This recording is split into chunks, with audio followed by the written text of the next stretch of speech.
Hello all. We're going to view logic functions parameters.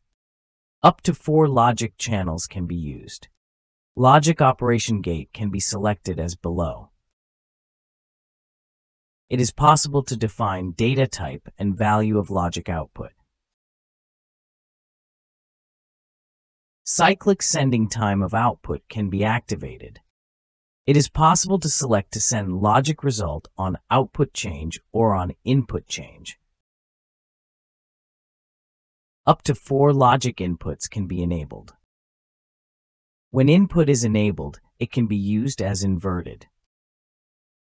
If read at startup is selected as yes, whenever device is restarted, it will send a read request to input group address. Default value of input can be defined. Remember to subscribe to our channel and hit the notification bell. Bye for now.